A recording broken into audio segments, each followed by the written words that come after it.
Hello and welcome to Luxe Life Discovered. I'm Rick Steiner, and our guest today is Rafe Carlson, who is a up and coming musician and artist. And so, Rafe, it's great to have you with us. Thanks so much for having me out. I'm excited for it. Good, good. I've been listening to some of your music lately, and so kind of tell me how do you describe your music? Because I was thinking country initially, but there's more.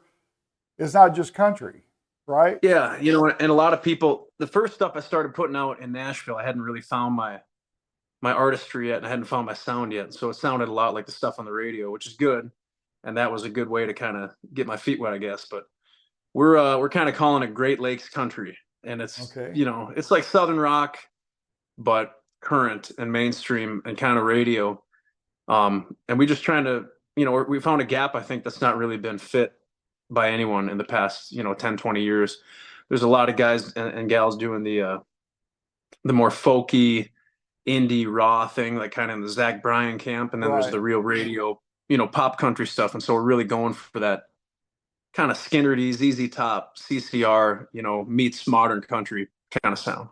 All right, that's a good way to describe it because that's what I was thinking. It's more kind of like a rock, but it's still the Yeah. country. So yeah, that makes sense. So yeah. So where did your love of music come from? Like, Well, my mom was in bands her whole young life, back before I was born. But I grew up listening to her sing. And my two older cousins, I grew up watching them play guitar. And so now they play guitar for me and they come on tour and we tour together. Um, so it's kind of a cool, full circle thing. I mean, I was like 10 years old watching them play. Got my first guitar when I was probably 13. And yeah, now we just got off a 6-day run last week all over Minnesota, Wisconsin, and about to do it all again this weekend. So yeah. it's pretty fast paced in the summertime. But yeah, as far as inspiration, man, it's a family thing. I've got a really musical family. Both sides of my family really musical, and so I just had that my whole upbringing, just watching my cousins, watching my aunts and uncles, my mom. Not Nice. so much my dad. I got my work ethic from my dad. That's great. Poor dad didn't have any music ability, huh? No. Well, he's got other things going on. That's right. No. Well, that's great. So when did you start writing music? Can you write a lot of your own music? Yeah, I write everything I've cut so far and everything I'm planning to put out, I've written. Um and when we go on the road and we tour with the band, we're doing probably 80-90% originals. Um and we kind of test it out by playing the same song enough times for the fans to start singing along. And when we watch in the front row, if everybody's singing along to a song that we haven't put out yet, that's how we know it's one that we're gonna Exactly. release. And so that's what we did with the last one. But I started writing music not too long ago, probably 2021. And that was the kind of thing for me that was, left brain, right brain, kind of had to learn how to do it. I've got so many super talented friends, really creative artist friends, and they were like, "Man, I love the creation process. I love writing music, but I hate the business part of things. I hate, being on the road and touring, and I don't like booking, and I don't like doing all the independent artist stuff." And I'm like, "Man, I love that stuff. I'm fine with doing that stuff. That comes easy to me, but it's a different side of the brain to write songs. So I had to kind of learn that. It wasn't an innate thing for me to be able to write music. And then being able to learn to balance all of Oh yeah, yeah. It's just it's stupid. I mean, it's just every it. every artist kind of has a pie. I like to look at it that way, and you kind of have to focus on some people's slices are bigger than others, and mine, has been touring and performing. And writing is something that I learn something new every day. I try to write a song every day. It's a little harder when you're on Wow. the road, Yeah. but try to. But again, being on the road gives you experiences to draw from, I would think. That's right. Yeah. Well, I got you could fall in the trap too of writing too many songs about being on the road, and then the fans can't really resonate with that. That's true. Yeah. And I was doing that for a while, just writing songs about playing. It's like, man, nobody gets what I'm talking about here. So So appeals to you the most in writing? Like, is there a certain topic, certain um, I message, like or I've always been a melody guy. I grew up listening to like Dan Fogelberg and John Denver and these really prolific artists that really mastered writing vocal melodies and these interesting chord changes. And so for me, I was never really good at the poetry side of things, like the kind of Zach Bryan, Tyler Childers, like you've seen these guys come up, they're really amazing poets. that was the thing I had to spend some time with and learn and try to get good at. But for me, the melody writing was always something I was pretty good at, and that was kind of my strong suit. So when I sit down in a co-write, if I'm with two or three other folks, and I'm usually the guy that's coming up with the melody, with how it sounds, with the chord Yeah. progression, the guitar lick, that kind of thing. So when you're writing with other people, what's the biggest challenge in that? Because I mean, it's because if you get so many talented people together, everybody's got their strengths. Does it overlap? Does it compete with one another? That's Yeah, I think the biggest challenge is just finding the people to write with that you click with right. in general. Because if you sit down in a room where you're with people that I've had arguments, and I've had spats over this lyric or that lyric with really good friends of mine too. And you can be really good friends with someone and write terrible songs, and you can not like to hang out with someone and write amazing That songs. is So it's true. just a Yeah. matter of how you click in the room. So I think the biggest challenge is just getting that right group in the room, to begin with. And when it happens, you know it automatically. I'm sure it's like, "Dang, that Oh was yeah. great." Yeah. I find myself always going back to the same few guys and few girls, just because I love variety and I love new perspectives. But if it's like, hey, I've got a free morning on my calendar and I'm on the road and I want to jump on Zoom and write a song, I'm going to call my buddy that I've written 40 songs with, because I know it's going to be great, instead of trying to, figure out, hey, maybe this person wants to. And then it tends to be when you're first write with someone, somebody's going to flake, you're going to have to reschedule. And really in Nashville, it's just about finding someone that doesn't flake and cancel every single time. That's the challenge. Okay, because you were in Nashville for how long? You were there for a few years. Is that right? Yeah. Yeah, well, I spend the winters down there, Okay.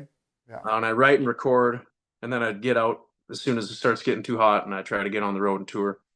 And I love Nashville, but I love the Midwest. I love Minnesota, Wisconsin too much to spend my summers down there. I'm not going Right. to do that. Well, come down to Florida. It's a little cool and breezy here. Yeah.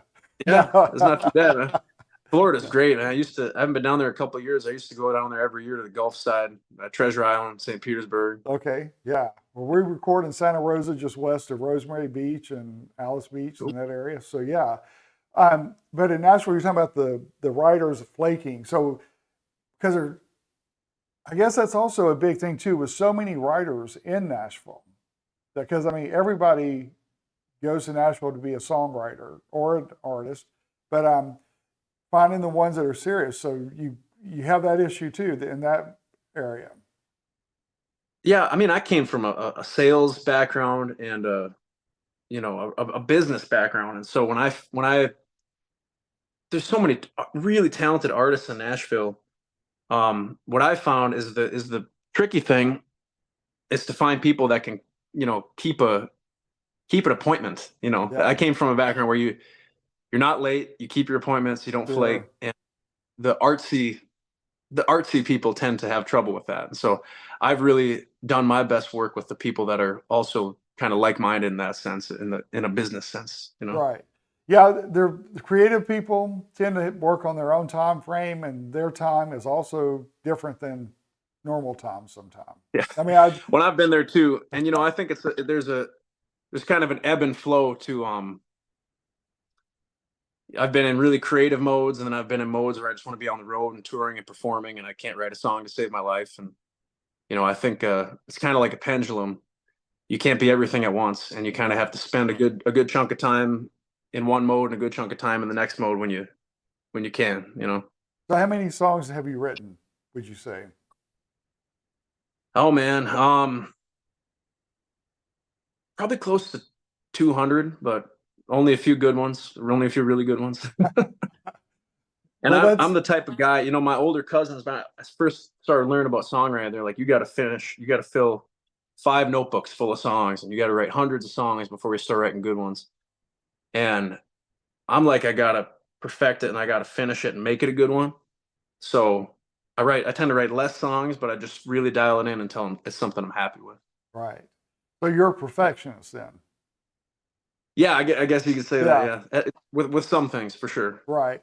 Well, good deal. So tell me about your plans for the summer. I know you say you just got off tour. You've got another tour scheduled.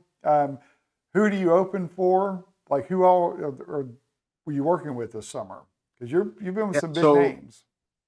yeah, this last weekend we were with Shenandoah, and on Saturday we played Porterfield Country Fest, which that was kind of a pinch me moment because we were backstage. They had a green room in a trailer, and they had all these pictures of all the artists that have played there on the walls of the trailer, and they were all autographed.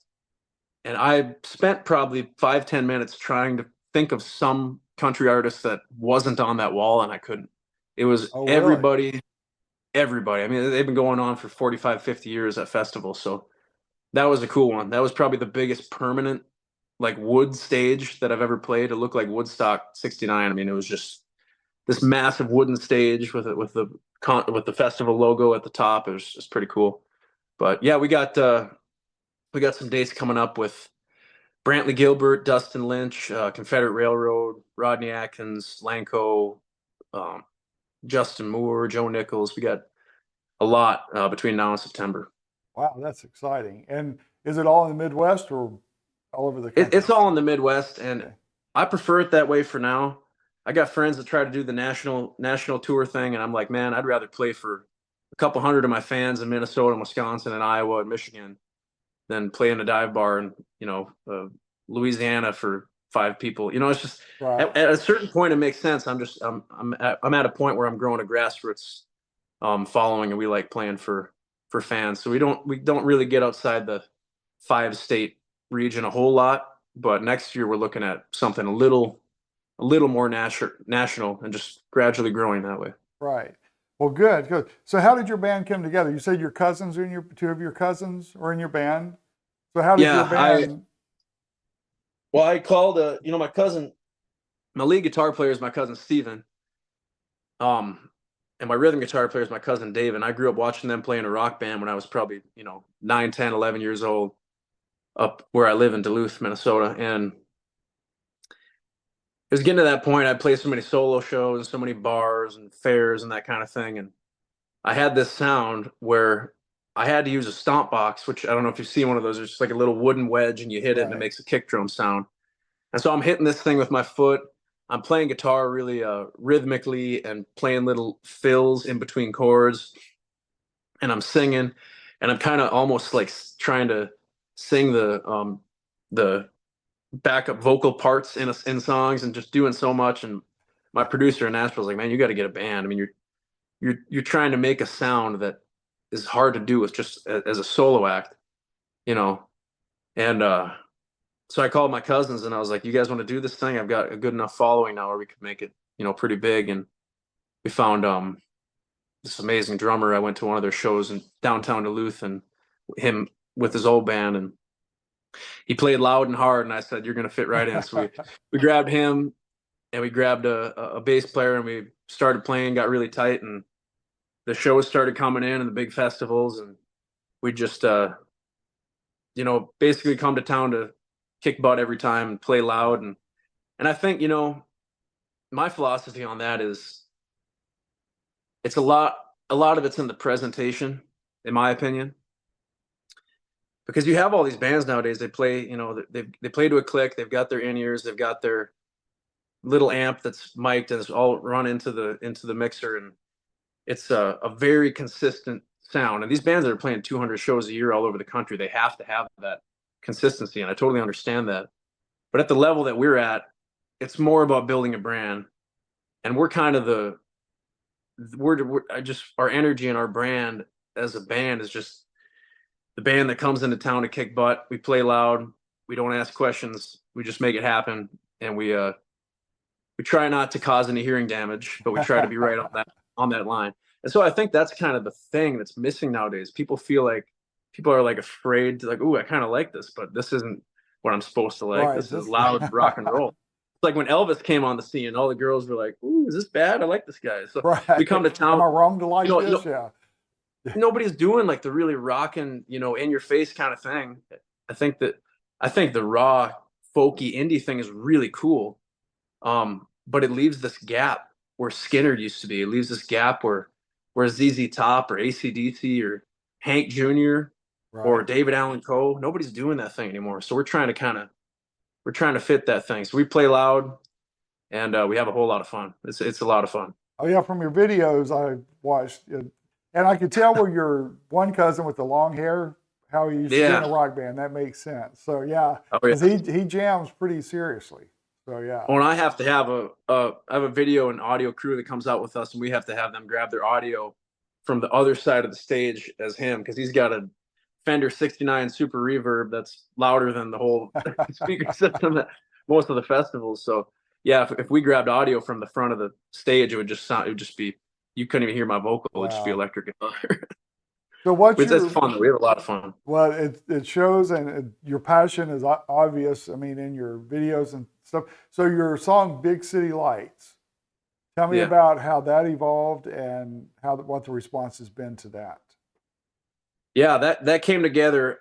I was living in Nashville, and I don't know if country boy is the right word, but I grew up in a small town, hunting and fishing. We're right at the very north edge of Duluth, and north of Duluth in Minnesota. I don't know if you know your Minnesota geography, but there's not much. I mean, man, you're talking Canada, at that point. Right. Lakes and woods. And it's not like lakes in Wisconsin and Michigan where it's cabins all the way around. It's like lakes that you have to basically fly into on a float plane, because there's no way to get to this stuff. So it's just wilderness. And I grew up fishing and hunting, and taking the back roads in places like that. And when I moved to Nashville, surrounded by skyscrapers and concrete and buildings and stuff. I know a lot of people, Nashville is a small town, but for me, it was quite a culture shock. And so a lot of the songs I was writing were kind of like that, not dissing the big city, but just kind of like, man, this isn't really what it's all about for me. I kind of miss being home, being in the woods. And so Big City Lights manifested as a song, to a girl that you used to, be with back in the day, and she moved off. She ran off to the big city, and she found her a new man. You're back in the small town. Open invitation to, if she ever wants to come back around, you kind of think she might, just because you know her a little too well, and she's out with some big city boy and driving around a fancy car, and Right. it's kind of like an open invitation to come on back to the woods. And I look back on that song, it's like I was kind of writing that song to myself a little bit, because I was missing home and I was missing the woods, but it came together. I wrote that all by myself, on the front porch of my house I was living at in Creve Hall, just about 10-15 minutes south of downtown Nashville. And it was kind of just a stream of consciousness sort of song. I wrote it in probably 20 minutes, half hour maybe. Wow. It just came together. And the interesting thing with that one was, when I finished it, I was like, well, I'm never going to put this one out. And it's always the ones you think that aren't going to do that well that do well. And that was, the response from that one. I started playing it acoustically at shows, and people just loved it. And so I said, well, why don't we record it and see what happens? And so my buddy had a shed studio out in Hendersonville, and I had recorded all of my stuff at the soundstage with Right. the killer band. I mean, these Nashville musicians that play on all the big stuff, like Evan Hutchins and John Conley, and these these amazing players, just a really tight sound with my Jeff Huskin's amazing producer. We're mixing, mastering it at BMG, one of the biggest record labels in town. And I was like, that's a great sound, and I love that sound, but I want to do it a little different with this song. I want to, so I recorded in a shed. And I was running low on cash, because I've been living in Nashville for a while. I hadn't played a whole lot of shows, and so I did it on a shoestring budget, and got it back to my producer, and got it out by Memorial Day weekend. And it was kind of the sound I've been going for a long time. It was a little more raw and rock, and the response has been great. So we're really happy with it. We got standing ovation at Porterfield Country Fest, and opening for Shenandoah, and the shows we played last weekend when we played the song. So I think it's our biggest song so far with our fans up in the Midwest, for sure. But it took all those hundreds of songs before that for you to be able to do that and just do it with ease. And even though you thought it was not going to be a big hit, look at it. Man, Yeah. and I think there's a balance. I always say like trying to walk that line, trying to keep it between real and radio. That's kind of really what it is in Nashville. It's like you gotta, a lot of it can seem very corporate. Yeah, the songwriting, the creative process can seem very predestined, predetermined, kind of within a box. And new people and new perspectives come to town, and they bring new ideas. And writing a great radio country song is a lot of using the same old stuff that works, paired with these new perspectives and these new ideas from people coming into town. And I was just writing so many songs with other people and co-writing every day. And that was one of the only songs over the span of a few months I wrote just all on my own. So I didn't think it would go anywhere, but it was just, like I said, a stream of consciousness sort of song. Really not trying to fit any format, not trying to be the Nashville radio thing. Right. And somehow it worked. So I don't know, maybe I'll try to replicate it if I can. And it's great that the song about home, you had to be in Nashville to realize. Yeah, it's Yeah. funny. Yeah, it's always, grass is always greener on the other side, and you don't know what you got until Sure. you're missing it.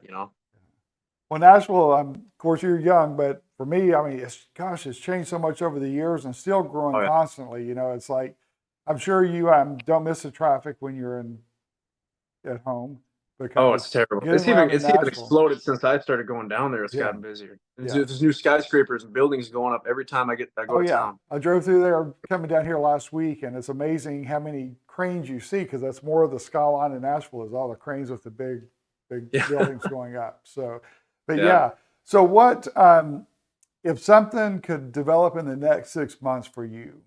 Ideally, what would it be if you could like make that happen?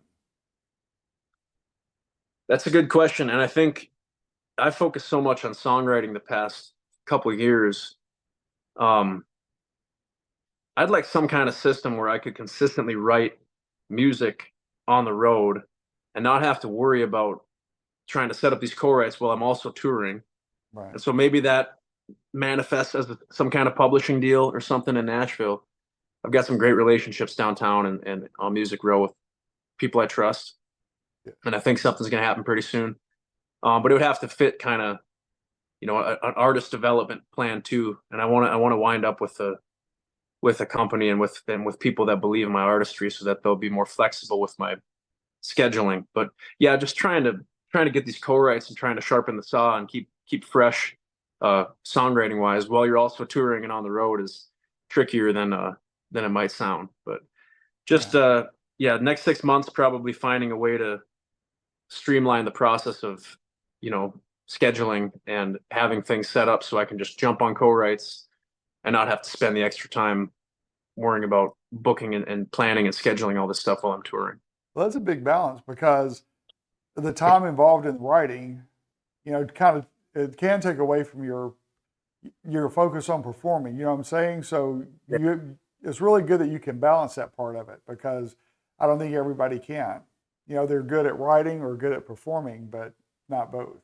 So Yeah. yeah. Well, and you see, I mean, I watch these concerts and I try to go to as many concerts as I can. And there's this kind of I guess I don't know this kind of really relaxed, nonchalant energy to these big artists when they're on stage. They're just up there having a good time. They're dancing around. They're smiling, and I see that, and I'm like, man, that's great.